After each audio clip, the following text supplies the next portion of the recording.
वो संविधान विरोधी। तो ये धर्म और संविधान की ये लड़ाई, ये कहां तक महाराष्ट्र की जनता, क्योंकि आप लगातार ग्राउंड जीरो पर आप रहते हैं, ये मुद्दे, ये लड़ाई उनके बीच कितनी नजर आती है? देखिए, मैंने तो अभी कहा कि महाराष्ट्र के चुनाव का मुद्दा तय होता दिखाई नहीं दे रहा। संविधान और आरक्षण और ये बातें अभी उतनी चर्चा में नहीं है, क्योंकि यहाँ पर वो जो एक लकीर होती है चुनाव की, जैसे हरियाणा में लकीर थी कि एक तरफ बीजेपी थी, एक तरफ कांग्रेस थी, वो लकीर यहाँ एकदम धूमिल है और वो चीज़ यहाँ कुछ पता ही नहीं है कि कौन किधर है अभी, और चुनाव के बाद कौन किधर जाएगा, किधर नहीं जाएगा। देखिए, महाराष्ट्र के लोगों का या पैनलिस्ट का या मेरा या आपका या कार्यक्रम देख रहे कुछ लोगों का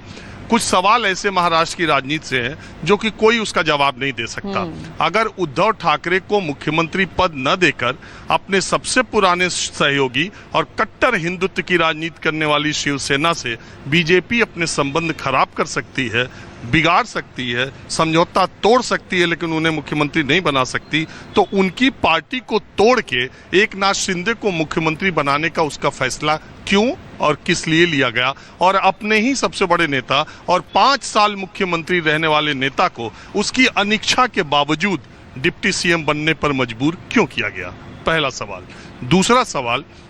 एकनाथ शिंदे और बीजेपी के गठबंधन से महाराष्ट्र की विधानसभा में पूर्ण बहुमत होने के बावजूद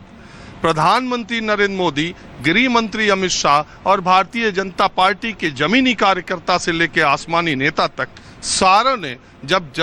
भ्रष्टाचार के प्रतीक के तौर पर अजीत पवार का नाम लिया था, तो ऐसी क्या मजबूरी थी कि पूर्ण बहुमत होने के बावजूद अजीत पवार को उस पार्टी में लिया गया? तीसरी बात, बाला साहब ठाकरे ने 1966 से जो कट्टर हिंदुत्व की और शिव सैनिकों की और मराठी अस्मिता की लड़ाई लड़ते हुए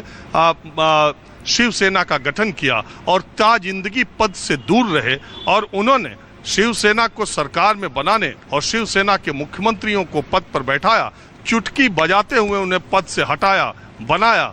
उस बाला साहब ठाकरे की उस नैतिकता, उस मर्यादा को उद्धव ठाकरे कुर्सी के लिए छोड़ देंगे, उनकी पार्टी टूट जाएगी, लेकिन वो कुर्सी छोड़ने का मोह त्याग नहीं कर पाएंगे। ये शिवसेना उद्धव ठाकरे के ये फैसला उद्धव ठाकरे ने क्यों लिया? लेकिन बाला साहब के आप संस्मरण पढ़ेंगे, बाला साहब ठाकरे एक बार उन्होंने कहा था कि अगर एक भी शिव सैनिक शिवसेना छोड़ के चला जाएगा तो मैं शिवसेना प्रमुख का पद छोड़ दूंगा। अगर मेरी वजह से, मेरे किसी फैसले की वजह से अगर एक भी शिव सैनिक ने शिवसेना छोड़ा तो मैं शिवसेना प्रमुख का पद छोड़ दूंगा। आपको मालूम होगा, दर्शकों को नहीं भी मालूम होगा, 3 दिन के लिए उन्होंने शिवसेना प्रमुख का पद छोड़ा था और किस तरह से शिव सैनिकों ने मातोश्री को घेर लिया था। उन्होंने कहा था कि शिवसेना भवन पर मैं इसका फैसला सुनाऊंगा। जब वहाँ मंच सजा, कुछ नेता वहाँ पर, जब